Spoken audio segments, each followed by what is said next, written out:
Hello, everyone, and welcome to episode 32 of the North Star podcast. Today we have my good friend Brandon Speltzer here on the podcast, and today we're just going to be talking about his journey as a naturopathic doctor, but also to, his specialties and things that he can provide and his information over the years. So thank you for taking the time today. I know you're a busy man, so it means a lot for you to take some time to have a conversation. But I think I just want to start off by why did you get into starting this journey in naturopathic? Your being a doctor and going through that. What really stood out to you to start it? Quite a long story. Well, actually, first, thanks for having me. It's always fun sitting down and chatting with people. A little bit more of a formal setting in this one, but That's okay. I think my journey towards healthcare kind of started at a young age. I knew I wanted to be a doctor when I was 5. How that looked kind of evolved over time. I looked at medical doctor, chiropractic, and then eventually landed on naturopathic doctor here in BC. I think the reason for that, the main driver for that was my grandfather. He ended up having a heart attack when I was 5 years old, 6 years old at that point. And, he ended up doing a lot of alternative treatments to prolong his life. And at that time, it was chelation therapy. Chelation therapy is where you pull heavy metals out of the bloodstream, basically intravenous. This was in the early 90s or 1991. Nobody was really doing it at that time. He found a medical doctor in Kelowna doing it, so he relocated, did the treatment. We got another 15, 16 years of life out of him after that, and then he passed away of a rare form of cancer. But it was kind of one of those things that I was very grateful for, that he was able to do that. In conjunction, he also changed his diet. He was exercising more. He did a bunch of other things as well, but I kind of looked at chelation as an interesting option, so that kind of drove me this way. Do you, when it comes down to your aspect of being able to go through this process of being a naturopath and having the opportunity to take you to that level of being a doctor, what did that mean to you when you started and wanting to help patients? What was your main goal to become a doctor like that? What was that drive? That's a tough one. I guess the main drive is just helping people improve their quality of life. Really, that's what everybody's seeking and everybody's searching for. You and I included, right? All of our behaviors, everything that we do, whether it's a positive or a negative behavior, typically comes from the root of wanting a better quality of life. And so really, I think if you can help people do that in a more positive way, that's the right way to go about it. Mm-hmm. What's some things that you tend to see with, I know everyone's situation is very different, and I want you to kind of just try your best to make it more broad, but what are some main things that you tend to see day-to-day people usually kind of suffer with, or they have a challenge with? What are some pretty common things that you tend to see on your day-to-day? Broadly, gut health would be probably a really big one. Hormonal health, things that the medical system's just maybe not quite as equipped to deal with. IBS is a treatment diagnosis rather, where people are basically left to manage symptoms on their own without any real concrete answers, right? So if you can provide them with some benefit, just yesterday we had a woman in here who said her urgency was gone and she used to regulate her entire life around where the next bathroom was. So if she was driving from point A to point B, she would have to have a functioning knowledge of where every bathroom stop was, and recounted a story where she was on the side of the highway, unfortunately just letting fly. And so, if these are the types of people that are, dealing with this for her in her situation, she was dealing with it for 30 plus years. So if that's something where you can kind of just create some benefit, yesterday she said she's been 2 weeks without having any urgency. So that's one of those things where you start to see those benefits, and the system unfortunately just doesn't have the time to sit down and speak with these people in the traditional system that we have here in BC. So, it's a very important system that we have. They're important in their own way, but they just don't have the time and the resources to help everybody, in which case that's where we kind of fill in the gap. Okay. So what would be something I want to kind of go, you had mentioned gut health, hormones, things like that. I kind of want to go each subject a little bit and go a little bit deep into it, but you have someone who has some gut issues. What are some things that you might start them with? I know you've done work with like SIBO as well with the gut. Like, what kind of things can you expect if you're trying to work on your gut health, and what are some things that would help? Yeah, so I mean, with gut health, when people come in with bloating, you always have to ask the question, well, what is bloating, right? I mean, at the end of the day, there's various causes of bloating, and people get it for no real rhyme or reason. It happened with this time and this other time. And so you look at it, okay, well, naturopathically and even allopathically, we always want to treat the cause of the problem so we can eliminate the symptom, right? Unfortunately, with bloating, what's kind of missing, or the missing gap here in Canada, is that we look at it from the SIBO perspective. This is approved in the US. This is not approved in Canada by Health Canada by any means, right? So this is technically off-label, but you kind of come at it from a different paradigm, right? Like maybe there's a bacteria, a fungal infection, something that's causing this fermentation in the gut, resulting in that bloat sensation, which can be painful and or just uncomfortable, and then come at it from that angle, right? So when you come at it from that, you could look at it from a testing perspective. Is this bacterial? There is a SIBO test or a breath test. We use a lactulose breath test for that.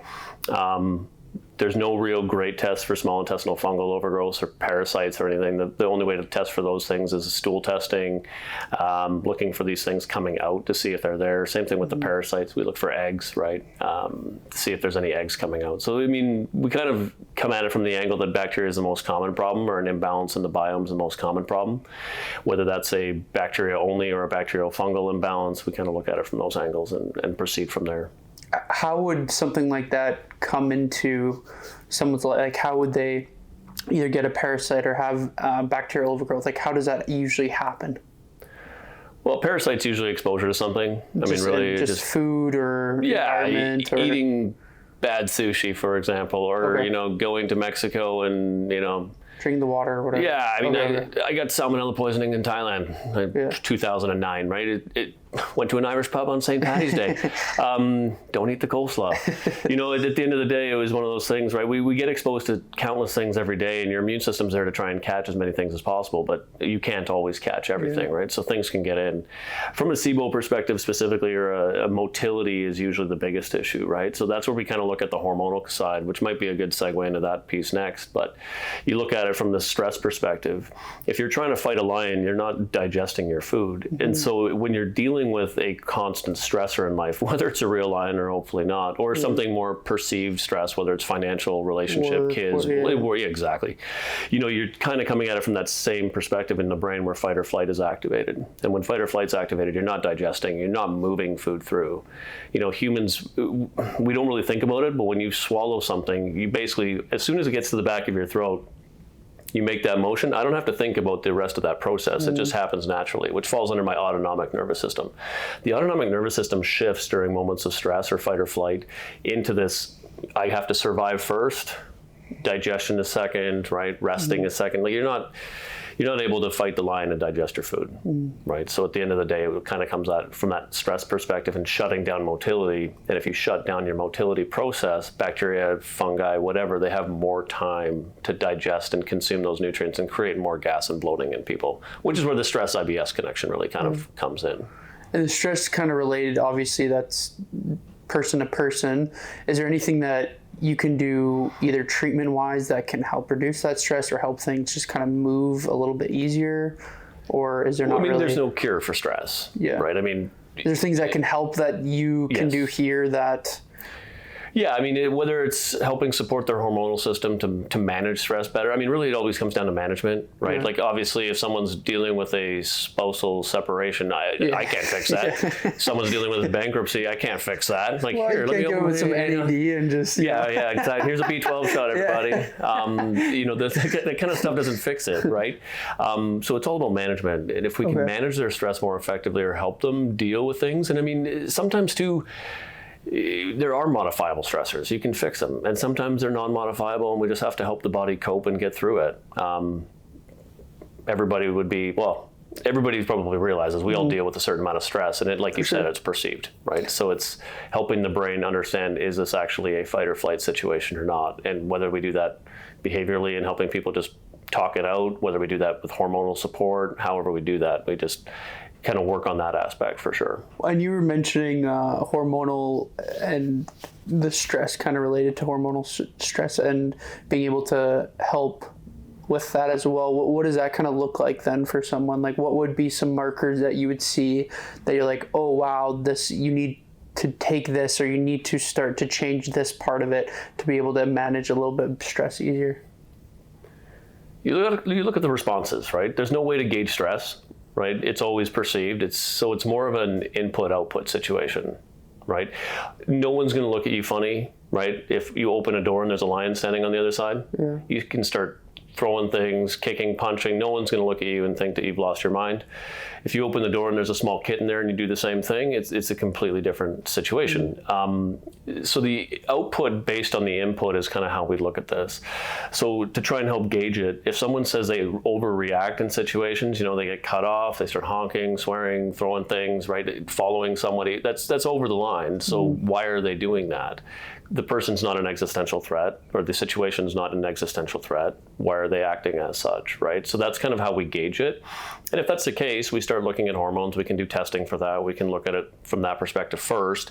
If the hormones come back okay, which is rare in my opinion. It's probably rare, yeah. Yeah, I mean, somebody else might have a different opinion based on their testing results. But if it comes back fine, then we say, okay, maybe this is more, we just have to talk about, some self-control. Maybe, right? Or working on it from a different angle. If the hormones are off, we balance that out, and typically people feel a lot better. So what hormones differ that would be something you would need change male to female? Like, what are some common hormones that you see that are different between the two? On the stress side, it's the same. I mean, fundamentally, males and females, from a physiologic perspective, are quite similar, right? Men need estrogen, women need testosterone. We both require cortisol, right? Cortisol is the single most important steroid in our body. Without cortisol, you're not going to live much more than, day and a half, really, 36 hours, because cortisol helps manage blood sugar. It does so many things for us, right? It also helps us manage stress. And when cortisol gets too high for too long and then it crashes down, your body can't maintain that output. That's when we start using adrenaline as our emergency backup hormone to deal with the more mundane tasks. So if you're, and I'm not trying to pick on parents, I'm a parent as well. If I go home at the end of the day and I start ripping into my children, yelling, throwing things, right, it's not the right way to behave as a parent. And if you're finding that you do snap a little bit too easy, maybe that's a good sign to yourself to say, hey, maybe I need to get this checked, or maybe I need to look at this. And when do you find that starts to kind of shift for people? Around what age do you find that really starts to shift, that hormonal? Because you always hear like, oh, when I hit 40, that's a very common thing I even hear. So, but what's a common, like, and the reason I'm asking very broad is because every kind of person will be listening. So it's just more of education. So if people need to be able to seek some help, where can they kind of start, right? I would say it's 30s for most people, right? Okay. Most people are pretty resilient in our 20s. Yeah. You can deal with a whole bunch of stuff and just keep getting up, keep trucking. And then I would say in the 30s, whether this is, we start having kids, we start, our careers start to take off a little bit, we get bigger demands placed on us at work, whatever. We start kind of finding that our bodies don't respond the same way, and then we start to kind of go backwards, right? In women specifically, in their 40s or 40 onwards, right, that perimenopausal type timeline where their cycle's starting to change, the adrenals are taking an even bigger beating, right? Because the ovaries are starting to, punch their retirement ticket and start to say, hey, adrenals, which ultimately take over the estrogen progesterone production to a small extent. They're usually, not to pick on them too much, but they're the ones who usually need more support because estrogen's out, progesterone's really out, cortisol starts to tank out as well, and then their testosterone tanks, and then their entire cholesterol pathway or steroid hormone pathway really is just out of whack. So you've probably seen like 9-day difference once you start to shift someone's hormones. Oh yeah. And and what are some signs that you tend to see when people start to shift their hormons and mood is almost instant. Right. Okay. If someone calmer, do you think it's okay? Yeah, exactly. I mean, going back to that autonomic nervous system, right? That rest, digest, reproduce, right? That whole area where humans are meant to thrive. If you're stressed out all the time and in a fight or flight state, you're not resting very well, right? And it doesn't take a medical degree to realize, or a naturopathic degree to realize, that if you're not resting, you're not going to be patient the next morning, right? If I'm up all night, I'm not going to be a very patient person the next day. I'm going to fight against that as much as I possibly can, but it doesn't work, right? So realistically, what you have to do is just see the mood. And if that mood shifts quite quickly, then, it usually happens within a few days, maybe a week at most, depending on kind of what we're doing. But yeah, on the hormonal side anyways. So is I'm gonna ask a question for selfish reasons too, but for males, I do want you to talk. I know we chat a little bit about female hormones too, but like for males, what are some things that males can do to really uptake their hormone levels, if that's either taking medications or doing things without medications? Like, what are some things that you've seen to really help? Are you talking testosterone specifically? Yeah, like testosterone, but also being able to level out those hormones. Because I think a lot of times we hear a lot about testosterone when it comes to males and it being too low and how to increase it and how to do these things. So I think it'd be cool to hear the both side of either the medication route, if that's the route that somebody would take, or the more quote unquote natural route with more herb supplements, things like that. So first and foremost, I'm always least invasive to most invasive, right? I don't think guys should jump into testosterone replacement therapy right off the bat. Now, naturopathic doctors can't do testosterone replacement, so if we get to that point, we usually have to say, hey, go find a GP that'll do it for you, or refer out to somebody who might be willing to do it. But realistically, starting off, it's stress management. Going back to that steroid hormone pathway, a lot of people don't realize that most of these conversions to these enzymes we have, they're one-way tickets. They're not going to be able to go back. So if you look at the pathway, you'll see that cortisol is actually above the testosterone in that pathway. And if cortisol helps you survive, and not to sound weird in any way, but a guy can live without the gland or the organs that produce testosterone for them, and live full longevity of life, plus or minus a little bit maybe.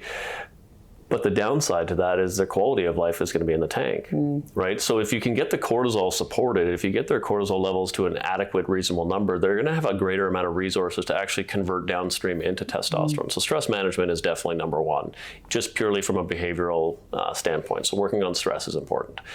Beyond that, supplement-wise, there's certain cofactors, certain vitamins, things that people need to make that conversion. Probably the single biggest is zinc. I attended a conference probably a decade ago. They talked a lot about boron, even a little bit about gold in like trace amounts for supporting testosterone levels.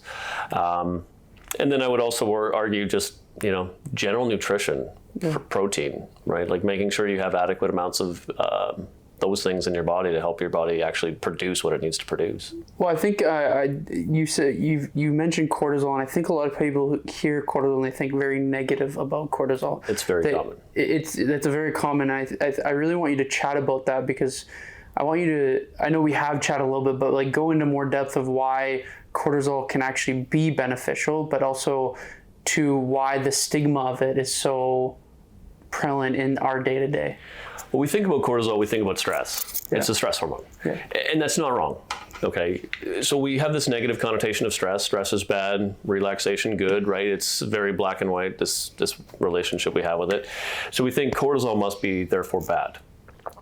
That is inaccurate, right? Again, it's not to say cortisol is good or bad or adrenaline is good or bad, right? It's how are we using these in our bodies on a day-to-day basis. If my son wakes me up at 6 a.m. saying, hey, Dad, I'm hungry, I'm going to be like, okay, buddy, I'm going to go to the bathroom, go turn on the coffee maker, I'll make you some breakfast, give me a minute. If he wakes me up at 11, 12 o'clock at night and says, hey, Dad, I'm hungry, he's going to get a different response. Leave that up to your guys' imaginations. But that's effectively what we're dealing with, right? It's not to say it's right or wrong, it's just to say, how does your body actually do it? So if you're living in a low cortisol state, okay, we don't produce enough of it. Adrenaline's just waiting in the wings, because that's kind of what's keeping us alive or trying to keep us in that survival mode, right? So it's ultimately to say, okay, how do we get from point A to point B with stress, which point A would basically non-functional or inappropriate function, right, to more of an appropriate function, right? So cortisol is a very important hormone for that appropriate function. And that's not to say if we're sitting here having a conversation and, I pull a pen out of my pocket and just start playing with it, no one's going to look at me funny and think that that's crazy. If I just whip out a handgun and start flipping it around, we're having a different conversation and responses change, right? So again, it comes down to the significance of the stimulus that's causing the reaction, right? And if we're having strong reactions to more mundane circumstances, that's where we say, okay, the output is no longer matching the input. Now we have to look at that as the main driver of what's actually happening. Yeah, I think that's a good explanation, because I think a lot of times, like I said, you hear a lot of that. You hear like, oh, my cortisol's so high, it's so bad, like, and this, and I think just that there's sometimes, and we've chatted over the years, just some misconceptions about it. So I'm glad you dug deep into it, because I think a lot of times, like you said, we always hear it's so negative or it's always bad and these things. So the next segue I kind of want to talk about is these are becoming more popular nowadays is peptides, and your kind of take on them, but also too, if you feel like the market of peptides and the direction of peptides are really going to be something big in this space for you. Preamble. Peptides are outside of our scope at this point. There are some that are within scope. Okay, they have to come through pharmaceutical means. Okay, so HCG, human chorionic gonadotropin. Okay, this is a peptide by definition. It's a prescription medication, boosts testosterone in men. We prescribe it all the time. So I shouldn't say they're completely out of scope, but where we kind of blur the line or get into out of scope or in scope is basically in BC is, can we access these through pharmacies?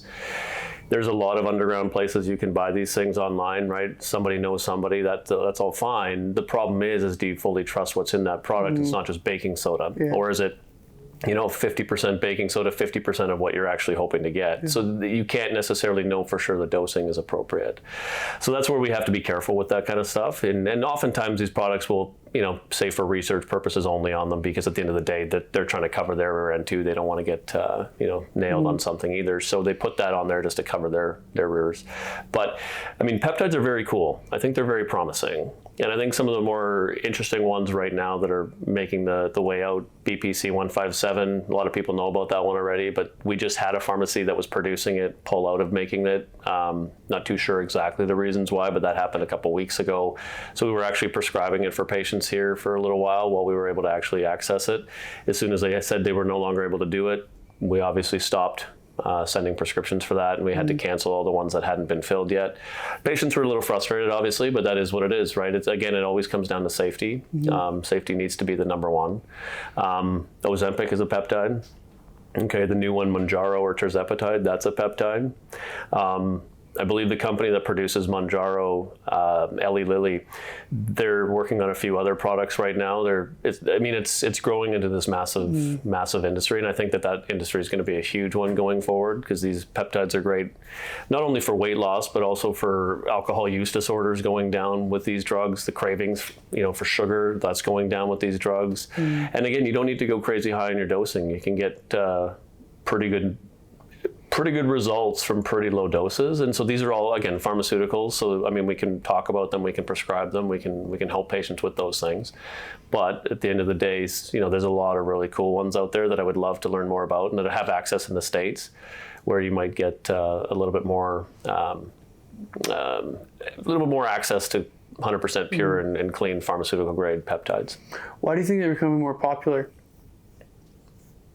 Huberman, just demand. Rogan. Just the demand? Yeah, and the guys that are talking about it on podcasts that have huge followings, right? You look at guys like Joe Rogan who talk about something once, and then all of a sudden, I watch Rogan periodically from time to time, just because I know patients are going to come in and ask about it, right? So it's good to have some working knowledge there. Same thing with Dr. Huberman.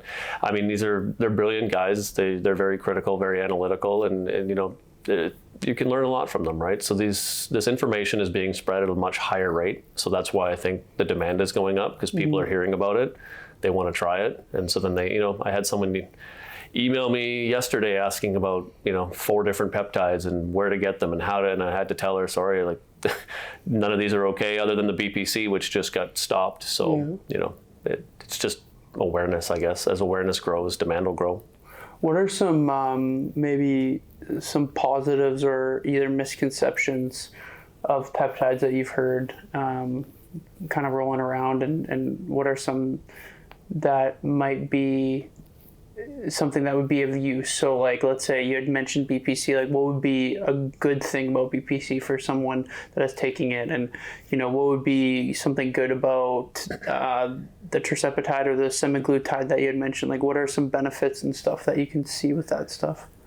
Well, BPC 157 was originally discovered by Ian Pavlov, the same guy who did the Bell experiments with the dogs, right? The salivation. So that was back in the early 1900s. It's a naturally occurring compound. I believe it's, don't nail me, I think it's 15 amino acids long, I think. So it's a very short peptide or a short amino acid sequence. And we produce it naturally. The problem with that is, we can't get it anymore. But if you take it orally, it's good for IBS type symptoms. So kind of going back to that SIBO side. Had a few patients take it that way who found great benefit. Again, through that same pharmacy. When injected, we were using it in conjunction with prolotherapy and PRP, or platelet-rich plasma. So those are some of the regenerative techniques we can do here. And people were finding great results with that as well, right? So, I mean, it's BPC on the systemic level is working kind of at an anti-inflammatory type effect, promoting healing. I mean, it's nicknamed the Wolverine peptide, which I kind of shake my head. No, you can't get shot in the head and stand up 2 minutes later, or in the show 30 seconds, whatever it was. But it does help with healing and recovery quite a bit quicker. Have you seen? You had mentioned gut orally, and have you still seen, if you're doing an injection BPC, have you seen benefits with the gut too, or is it just oral that they tend to say?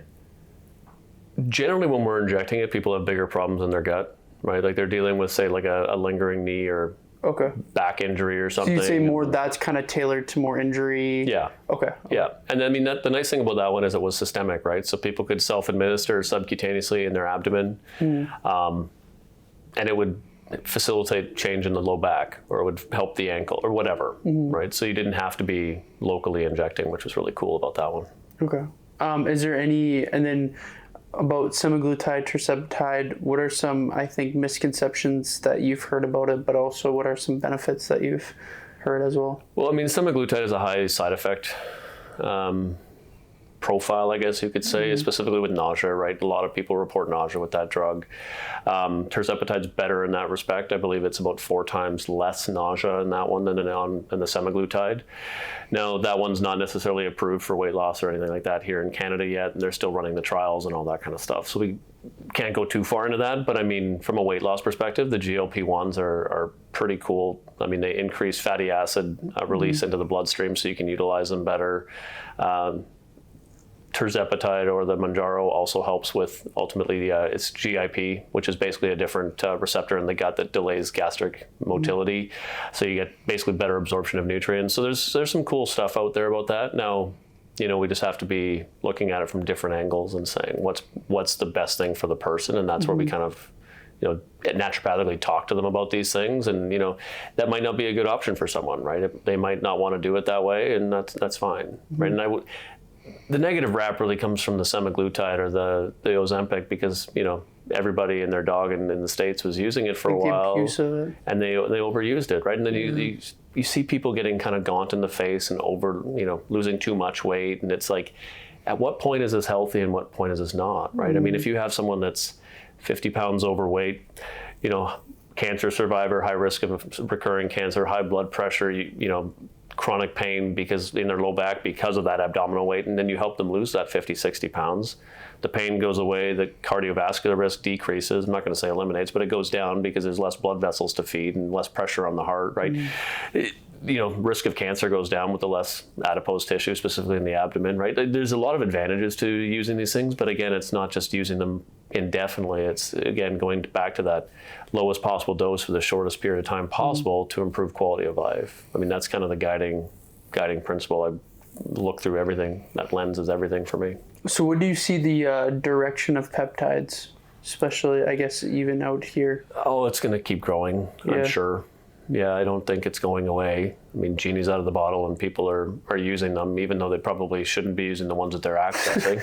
But, if they're finding benefits, good luck telling someone they're not allowed to use it, when they're feeling a huge difference, right? Which again goes back to that original part. Everybody's looking to feel better, right? And I would argue, if somebody wants to use that or somebody wants to use, street drugs, what's better, what's worse? I would say, well, neither's great, but it's your body, it's your choice. Yeah. Do you think that more and more peptides are going to become more accessible legally as we go through, or how do you? Maybe. And this is not meant to be on the conspiratorial side of things whatsoever, but I think it's going to be quite hard for big pharmaceutical companies to get this stuff done. And there's just not enough money because you can't patent naturally occurring substances. So I don't think, like BPC, I think is hard because of how short it is. You change one amino acid, you change the structure effectively of the molecule, and then all of a sudden it doesn't have the same function. And so, that one probably won't get a pharmaceutical patent, which means nobody can make money on it, which means why? Yeah. Right. And that's where I think it's going to be difficult in certain situations. But I think on the longer ones, there might actually start to, and I mean, who knows? Maybe they'll figure something out with BPC. I mean, I don't know who's researching it or putting what amount of dollars behind it. But, I look at it more from the financial dollars side of things. If there's not a lot of money to be made on something, there's probably not going to be a lot coming out for it. Yeah, it's something that I know I've had a lot of questions myself about. So I'm glad that you got to kind of chat about it. But is there any other treatments that you do that kind of stand out that you tend to do quite a bit of that we didn't talk about today? I briefly mentioned prolotherapy and PRP. Those are awesome.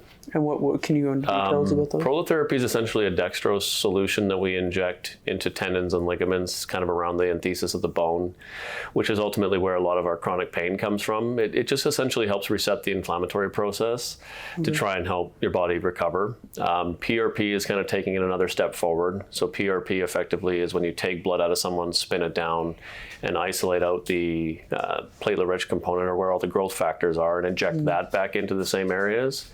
Works fantastically well in joints. Hips, knees are probably some of the best. I would say knees are probably the best.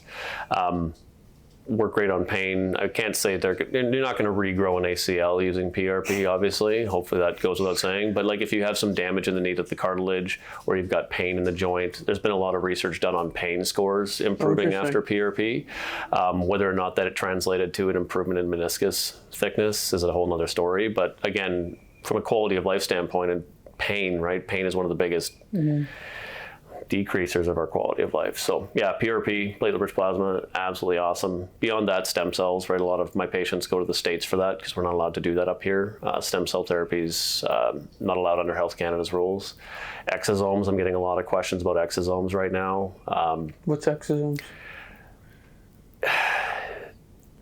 I don't know a ton about them. I'm just starting to get a lot more information about them right now, but they're basically these really tiny, small vesicles that contain small little microRNAs, proteins, go around and kind of like, think of them as like janitors. They go through your body and clean things up. I had one guy, he's a doctor in the States, I'm not going to name him, but he told me he's cured Parkinson's disease using exosomes. Wow. He told me that he's had quadriplegics walking after a few injections of exosomes. Interesting. At the end of the day, these people are using these things and getting crazy results. Now, again, where that's going to translate to, I mean, again, it's all research use only, right, at this point. So it's just people taking experiments. But, I mean, if you can't walk and you're willing to try something or anything to walk again, I mean, that's... And then it helps you walk. I mean, still research purposes, but still, if it helps, hey, go for it, right?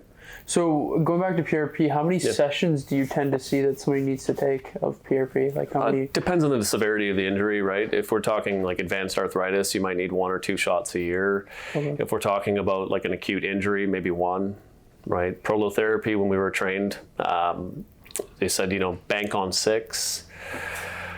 I just kind of go treatment by treatment. I feel like, okay, see how you're doing. If you're feeling better and then you start to go backwards, let's revisit it, right? But if it goes, and you're feeling 80, 90% better and you're happy with that, stay there. If you're 80, 90% better and you think you can get closer to 100, we can do another one too, right? Yeah. Okay. So it's not like, do you, with these injury preventions, you tend to see it kind of more of as like a maintenance then too as well, or? or no, not really? Not really. It's Okay. I wouldn't use injury prevention or maintenance really as a good option there. Maybe maintenance more from I've got arthritis in my knees and I want to maintain a certain level of function. Yeah. But if you're thinking like, I want to prevent a ACL sprain or something, that's not. Okay. Yeah, I wouldn't be putting a needle into the joint because there's inherent risks going in there, right? I mean, bacteria or septic arthritis, like we've got to be careful. Yeah. So we don't want to just do things willy nilly, but yeah. Okay. The last treatment that I wanted you to talk about is the ozone that we just did. Autohemotherapy, major. Yeah, I think that one would be cool because I just did that for the first time. And I also did an IV, so if you can just go on a little bit about that, that would be cool too. Yeah, so basically ozone, the molecule ozone is O3, so oxygen, but 3 of them. Oxygen that we're breathing right now in this air is very linear, so it's oxygen, oxygen, double bond in the middle. Ozone essentially is a triangle, and then it's very, very unstable because there's another pair of electrons essentially just ripping around trying to stabilize that molecule, which is why it reacts in our atmosphere. So it's the same stuff that we have in the air. Lightning makes it, so after a lightning storm, you kind of have that smell. It's kind of very similar to the ozone, okay? And really what that's doing is basically, it's reacting in your blood, so it doesn't last very long. So it's basically a way to hyperoxygenate your blood without going under pressure. So it's not requiring hyperbarics.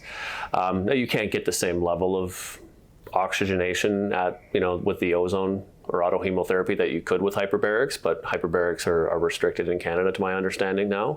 So it's kind of the next best thing just to kind of keep your oxygen levels up. Good for energy, it's antibacterial, right? You can use it to purify water. I mean, you can use it for a whole lot of things. So is that just something that somebody would do as like a common, like maybe once a month kind of thing, just for feeling good? Like some people do it for cancer as well. There's some, oxygen can help with, cancer treatments. Now this is for people that aren't doing a whole bunch of other stuff. And, if they were working with an oncologist, you don't want to be counteracting what the oncologist is doing, obviously, right? But some people will use it for that purpose. Same as like the high dose vitamin C, right? Same kind of concept. It's just, it's an oxidative therapy, right? Which ultimately is there to try and help your body and the immune system. Cool. Well, man, I just wanted to thank you for taking the time today to chat, because there's a lot of information on here that I've had a lot of people have questions, but it's hard sometimes to answer it. So I know this podcast will be really beneficial for people that have had, issues with this kind of stuff and have a little bit more information now because it's all in one place. At the end of these podcasts, I usually just ask, the question of where can people find you? We're in your clinic right now. So, like what's the clinic name? Where can people book appointments, stuff like that? Sounds good. The name of the clinic is Sumas Naturopathic Clinic. We just opened April of this year. The previous office I was at, the gentleman decided to go to Alberta. He's liking it as far as I know over there. It's cold, it's snowing. If you hear this, buddy. So we're just off of Sumas Way and Marshall Road, kind of at the crossroads there where there's a Chevron station next to the CIBC in that same building. Our signage isn't great still at this point. It's on my never-ending to-do list. We're conjoined with a pharmacy that you might even see over to our side here. It's Remedy RX, or Remedy Crossroads is their name. So we're conjoined through that same building. So to book appointments, just call in. Yeah. Because you have other doctors here too? Yep. Yeah, I've got one doctor that's basically I'm shadowing, or she's shadowing with me. Pardon me, I'm mentoring her quite a bit. We're getting her up to speed on all these things. She's certified in the ozone or oxidative stuff now as well. So she's running a lot of those IVs for me. She's good at the IV therapy as well. She's doing really well with all that. So yeah, she's helping take the load off, which has been really helpful. Because there's only so many hours in a day.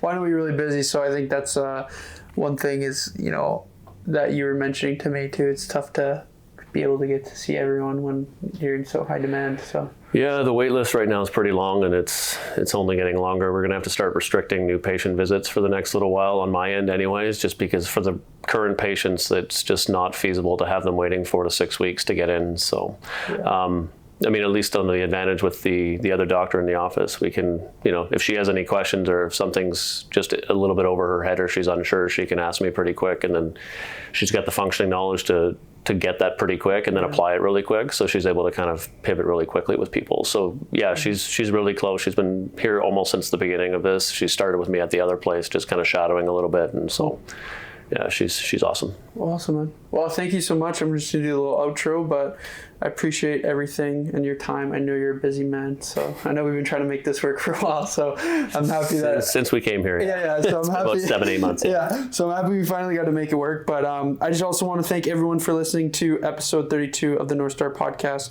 with Brandon Speltzer, and thank you so much, and have a great rest of your day. Thank you. Thanks, buddy.